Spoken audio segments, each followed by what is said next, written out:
Guys, yung gano'ng kadami ano. Yan.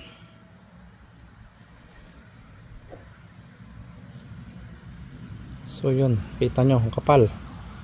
So hindi na tayo nag gloves. Sub na natin yung dyan konti.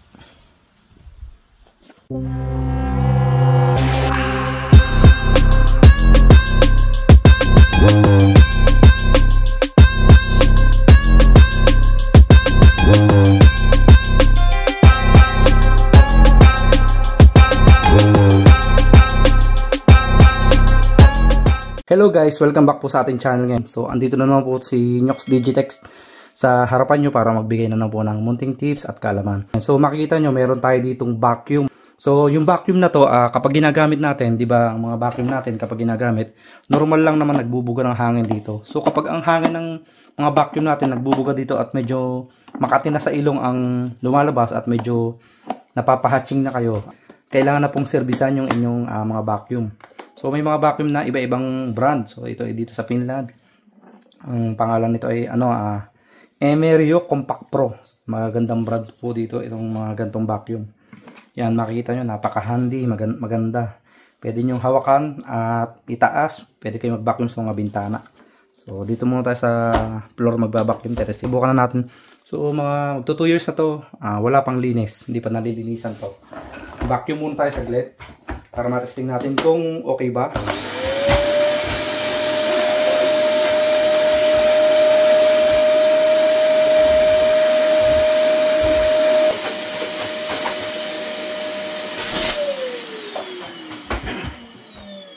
So napakalakas na po ng buga niya. Medyo sumasakit na po sa ilong.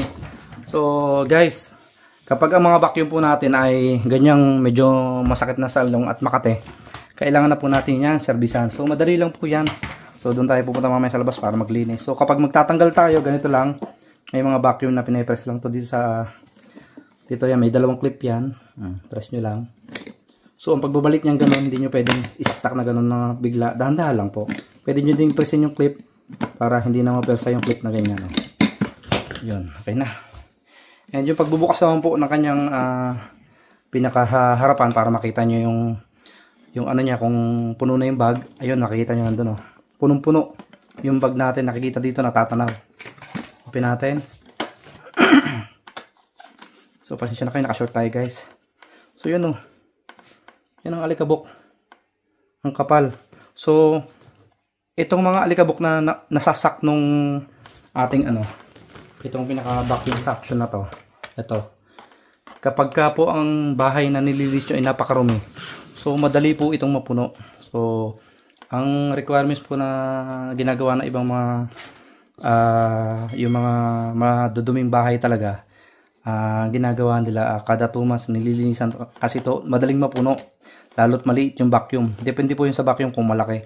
So kapag maliliit po, dapat 2 to 3 months nililinisan yan at napupuno. At depende din sa paggamit, kung araw-araw ginagamit, kada buwan pwedeng linisan, monthly linisan nyo yan.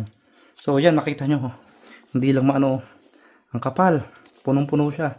So doon natin lilinisan sa labas para para hindi kumalat yung alikabok dito.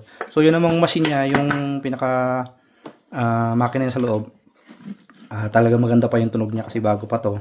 Kahit 2 years na to ay maayos pa yung niya performance. Hindi naman po lagi itong nagagamit, pero yun nga, gaya ng sabi ko, nararamdaman ko yung pagbuga dito palabas, parang medyo makati na sa ilong. So ang kagandahan po dito, kapag laging malinis at kapag lagi tayong nagba-vacuum, so ang kagandahan dyan, makakaiwas po tayo sa sakit.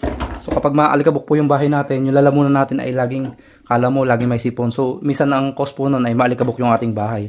Yan, tara guys, punta muna tayo sa labas at maglilinis tayo nito.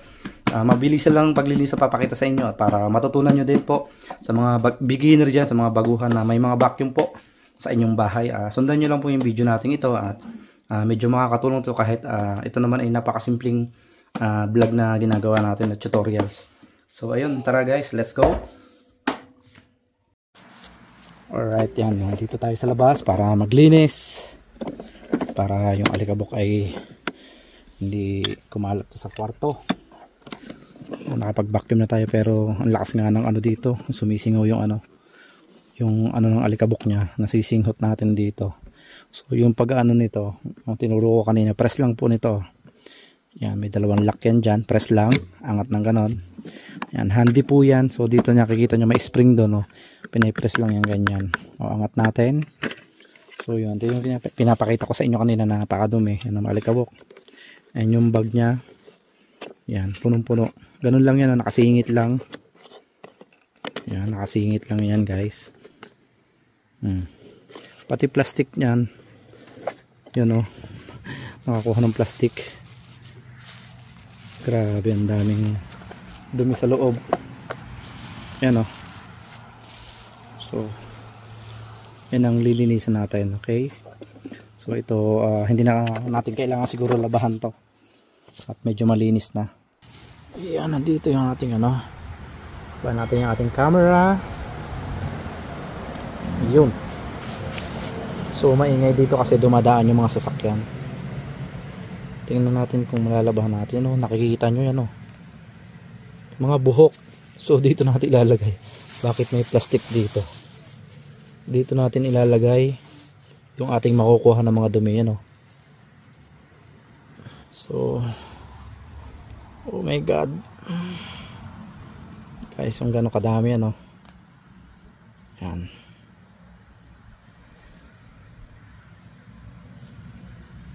So yun, kita nyo ang kapal. So hindi na tayo nag gloves. Sub na natin yun dyan konti. So ito, bago pa, wag muna natin labahan, ipapagpag na lang natin. So ito yung mga nalabas, sumisingaw doon sa ating gilid ng vacuum. Yan, kapag punong-puno na yan natin to, continue na natin para makapaglinis na tayo. Grabe, oh. Yan po yung alikabok na nakuha natin. Ang tindi ng alikabok guys. Medyo mahangin dito, kaya yung alikabok naman ay hindi pumupunta sa ilong natin. So ipapagpagan lang natin to. Yeah, pasampas natin do sa pader mamaya. Okay, yun. Pakadami guys, oh. Akala mo ano siya? Akala mo pulbura ng ano? Yung mga ginagamit sa New Year, paputok. Layo natin ng konti.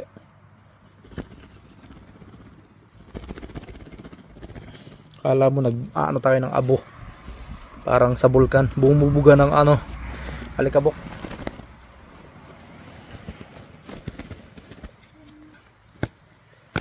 Yan, yan lang. Pas lang natin ng konti. Alikabok. Buti na lang yung hangin papunta doon. Siguraduhin nyo na wala ng kalaman-laman yan. Pwede din nating labahan yan. Nasa sa inyo kung gusto nyo labahan para mas maganda. So yun, kapag wala na kayo nakikita na alikabok, okay na yan. So kapit na natin doon. Linisan muna natin to. Meron tayo ditong tela. Yan, si Yana nandyan, oh. Dyan yan, alis.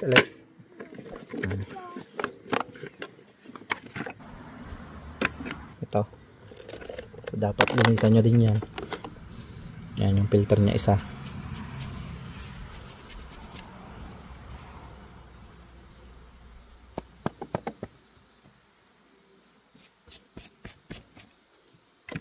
So yan, oh, yung exhaust na yun, doon yung lumalabas, oh. Nagbubuga ng hangin dito. Kapag puno na dyan at umaawas, so siyempre malalanghap natin yan. Kaya dapat talaga malinis.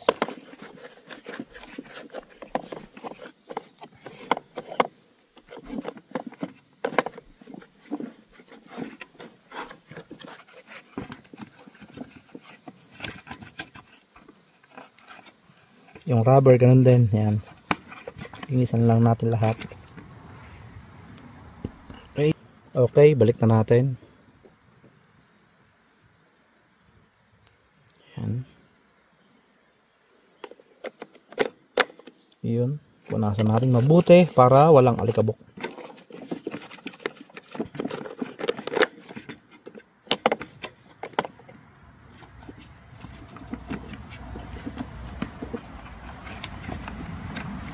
ngayon maganda na ang buga niyan, hindi na siya masyado mabaho.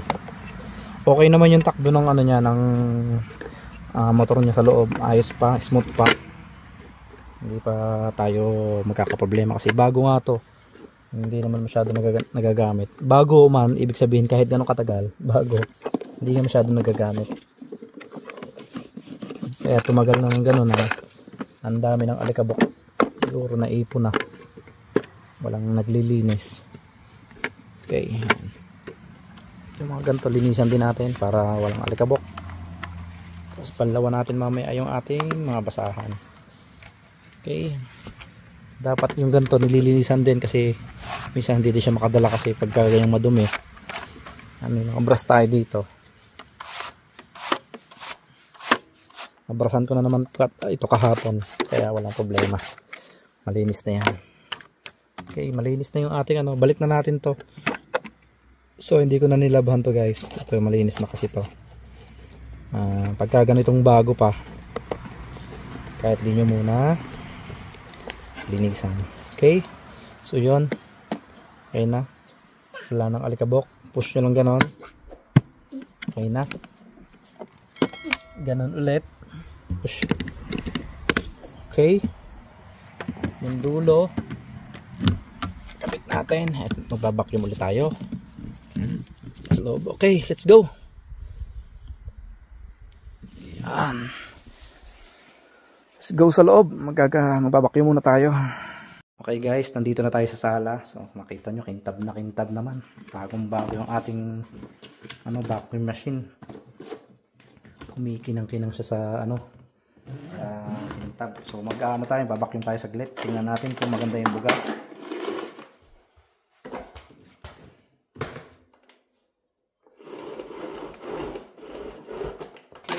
Matabay lang tayo sa